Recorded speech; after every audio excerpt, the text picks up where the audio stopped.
Nobody wants my respect. Look at me. I look like a squashed mouse. Hello, I'm the Irish guy, and yeah, in this video I'm going to take a look at every Premier League club and find one player who have gone up in my estimation this season. Players who have absolutely earned my respect. For what that's worth. It's worth less than the opinions of a slug. Right, let's go. Arsenal, Miles Lewis-Skelly. Miles Lewis-Skelly is a child. A little boy who most likely still wears Bugs Bunny pajamas. And yet, in his debut season in men's football, the guy has 40 appearances for Arsenal whilst playing out of position. The guy's a midfielder. An uncompromising monster DM. And yet, he's been wedged in as Arteta's left back and been mostly unbelievable. I mean, considering this kid began the season by being disrespected by Haaland, literally asking him who he was on TV, that could have been enough to melt the kid's fragile ego and caused him to run home crying to his mum. No, Lewis-Skelly eventually breaks into the team, keeping multi-million-pound defenders on the bench. I mean, sure, he gets sent off a couple of times, but so? The kid was pocketing Galacticos. I mean, he got his revenge on Haaland, even putting out a celebration to use it against him. Oh yeah, and he's since made his England debut and scored. Is this kid just impervious to pressure? Does he not get scared ever? He's an 18-year-old child, and yet he's coasting without a care in the world. Honestly, how? Aston Villa, Luca Digne. Luca Digne has absolutely massively earned my respect this season. I mean, do you reckon he cares? No, my respect is worth about as much as a lollipop you find at the beach. But still, I thought Digne was on his way out of Villa Park last summer. The club had just signed a Champions League finalist, an exciting Chelsea super kid to play left back, Ian Maatsen, for £40 million. Surely this was the end of Digne as we know him. I mean, he's in his 30s. But no, he knuckled down and remained Villa's first choice left back pretty much all season long. He's got nearly 50 appearances under his belt, played the full 90 minutes in thunderous epic nights against Bayern Munich, Juventus and PSG. And here's the most incredible part. He forced his way back into the France squad. I mean, this is someone who could have sulked, moaned, and started growling at Maatsen, feeling threatened by him. But no, has shown exemplary professionalism and seen off this challenge at 31. Incredible. Bournemouth, Kepa Arrizabalaga. Kepa Arrizabalaga is the bloke who everyone loves to laugh at for making mistakes, right? He's the pantomime villain because everyone still hates him after he refused to come off for Chelsea in a cup final 6 years ago. Well, everyone always loves to point and laugh whenever Kepa messes up, but how many times have you actually been able to do that this season? Not really ever, because the Spaniard has shaken off the disappointment of not being kept around longer at his dream club Real Madrid. Actually have a pretty sensational season in Bournemouth's net. I mean, this is his first season as the undisputed #1 goalkeeper from start to finish since Lampard's first season at Stamford Bridge. It's been a long time since he was a #1 goalkeeper, and yet he's been flawless. Brentford, Sepp van den Berg. Sepp van den Berg. I thought this ginger fifth Weasley must have been a terrible centre-back. Come on, this uncapped 23-year-old Dutchman had been at Liverpool for 5 years, and Jurgen Klopp never gave him a minute on the pitch. Last summer, Van den Berg was openly moaning in the media about his lack of playing time at Liverpool, and fully whining that the club didn't have enough faith in him. He joins Brentford, and I assumed he'd just be on the bench all year, but no. He's actually formed a pretty good centre-back partnership with Nathan Collins, and being pretty good. Well done, Sepp, I was wrong. Brighton, Danny Welbeck. Danny Welbeck, honestly, well done. I fully thought this guy was finished 5 years ago. But don't blame me. He was kicked out of Arsenal after 16 Premier League goals spread out across half a decade. He goes to Watford and gets relegated, only scoring twice. He joins Brighton, and sure, he was then a pretty consistent 6-goal-a-season striker for a few years. Fine. That's his ceiling, right? No. This season, 10 goals. It's crazy to say, but this is actually the first ever time this striker has ever hit double digits in a Premier League season. I know, he's played nearly 150 games each for both Manchester United and Arsenal. I remember seeing him score a Premier League goal 17 years ago, and this is the first time he squeaked 10 goals in a Premier League season? That's incredible, and to finally achieve it at 34, 5 years after I thought he was a finished rubber duck, in an era where I thought that a future World Ballon d'Or winner like Evan Ferguson would absolutely wipe Welbeck's Brighton career onto muddy toast. It's phenomenal, really. What a comeback. Chelsea, Trevoh Chalobah. Trevoh Chalobah deserves a medal. This is quietly the greatest comeback of the Premier League season. I mean, sorry, this is unheard of. Last August, this bloke was banned from the first team building at Chelsea's training ground, told to eat alone and train with the kids. And why? Makes you think that he must have been caught strangling magpies by the corner flag, or that he pooed in the groundsman's shoes, right? No, it was simply because Enzo Maresca thought he was useless and wanted him gone. To be shown that level of disrespect was nuts, the club offered him to Nottingham Forest as part of a deal for Murillo, treating their homegrown centre-back star like an empty Pepsi can. They were treating him like a snotty Kleenex, and yet he didn't publicly lose his temper once. He gets messed around, was denied a pre-season, and was chucked out of Crystal Palace on loan at the last minute. Being told his Chelsea future was 100% dead, this guy's head could have gone. No.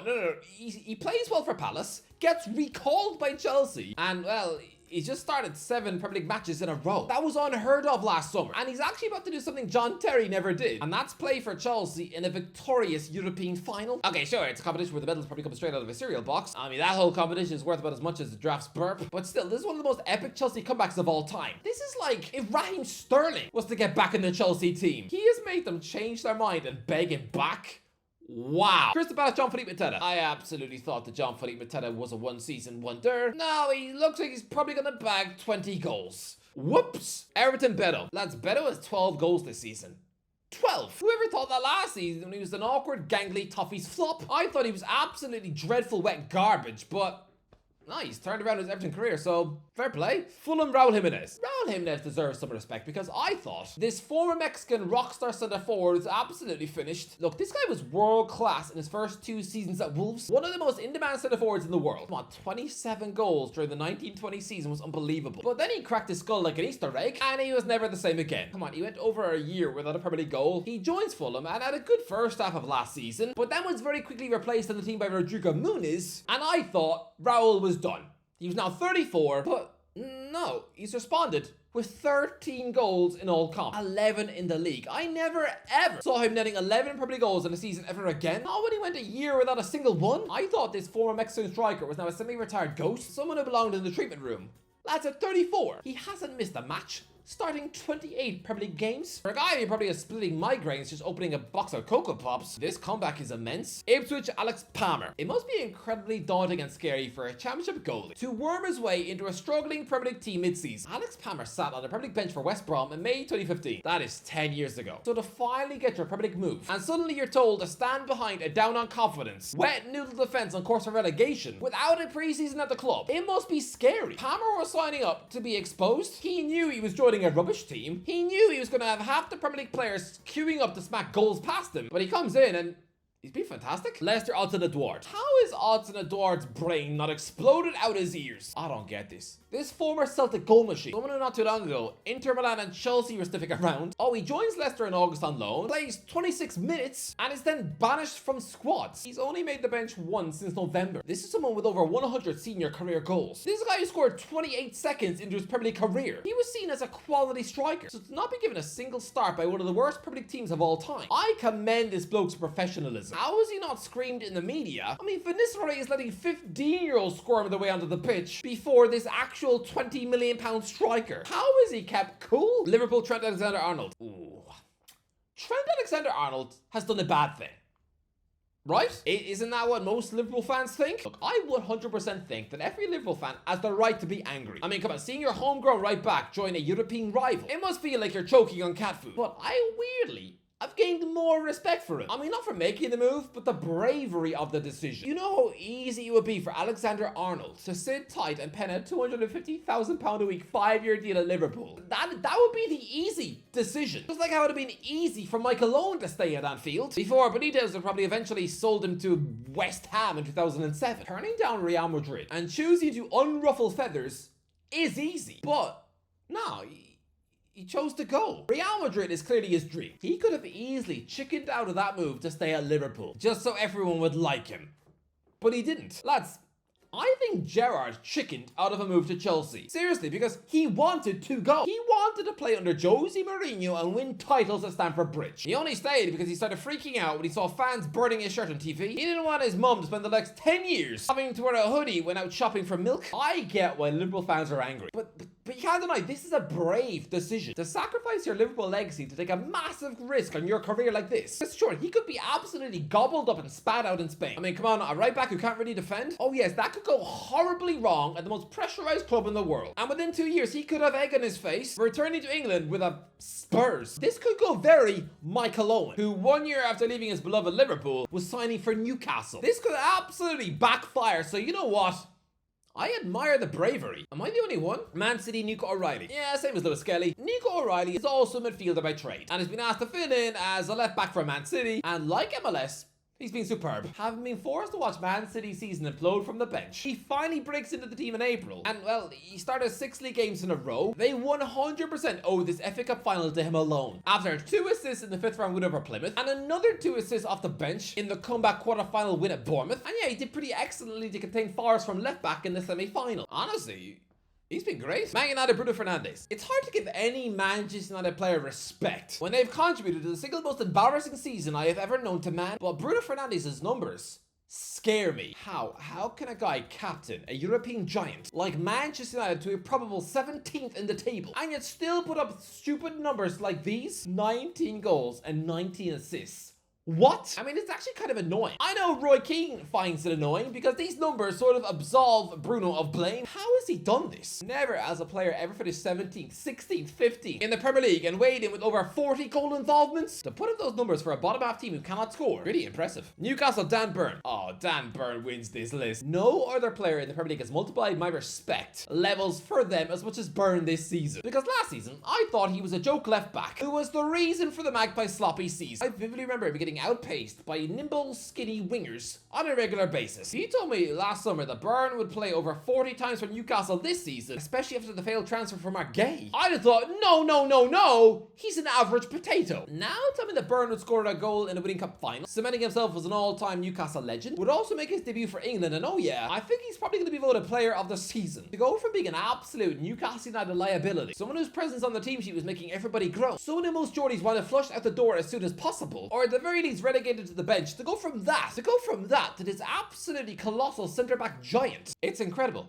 Lads, Burn has only missed one league game this season, which Newcastle lost. Other than that, he has not missed a single Premier League minute. For our team who are about to finish second in the league, he's completed the full 90 minutes 45 times this season. That alone is sensational for a 33-year-old. And you know what? Forget about new signings. I actually want the Newcastle United centre-back partnership for next season to be Botman and Burn. And I never, ever thought I'd be saying that.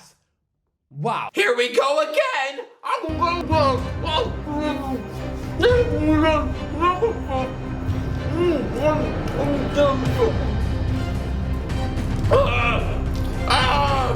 feel like Donkey Kong! How many bananas is too many bananas?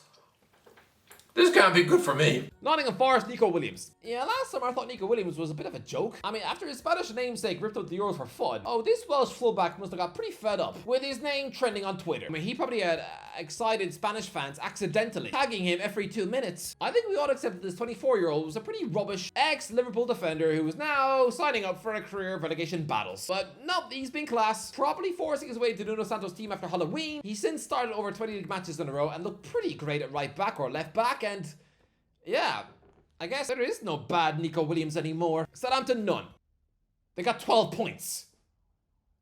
Next, Tottenham, Brennan Johnson. Brennan Johnson has 17 goals this season. 17! What is this? I mean, it was only last summer he had Tottenham fans chatting about him for having the end product of a dead fish last summer. It can't have been easy for this young Welsh winger to have had the internet chatting about how bad he was. He could have let that go to his head and started second-guessing himself in front of goal, overthinking everything and continuing to be a frightened bunny rabbit when receiving a cross at the back post. No, the opposite. 17 goals for a team who are 17th? That is monstrously good, honestly. If it weren't for Johnson's goals, Spurs could realistically have been relegated. West Ham, James Ward-Prowse. James Ward-Prowse has quietly saved his West Ham career. Like Chalobah, he was disrespected last summer, with Julian Lopetegui not really caring that he had in his possession one of the greatest free kick takers in the world. Although, to be fair, it does feel like this guy is being stuck just one free kick behind Beckham for yonks. He hasn't scored a free kick in a while. Maybe he's lost it. But look, he gets loaned to Nottingham Forest, and yeah, Nuno Santo doesn't even rate him, and has the loan deal embarrassingly cancelled in January, with 2 managers deciding he wasn't good enough. That could have ruined his self-confidence, but no. He returns to West Ham, and like Chalobah, has forced his way back into the starting 11 for a club who really thought he was rubbish last summer. He's played every game since.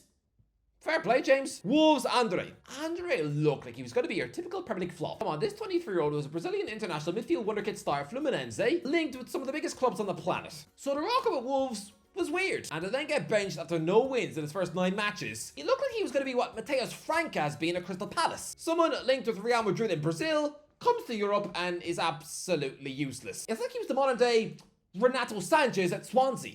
A big name player who couldn't hack it at a bottom half club. I had absolutely written Andre off as a flop, but no, Gary Neal gets sacked, Vitor Pereira comes in, and this is the Andre that was class in Brazil. Guys, but he recently started 6 Premier League wins in a row. He's actually managed to recover from a really wobbly flop territory start to actually be class.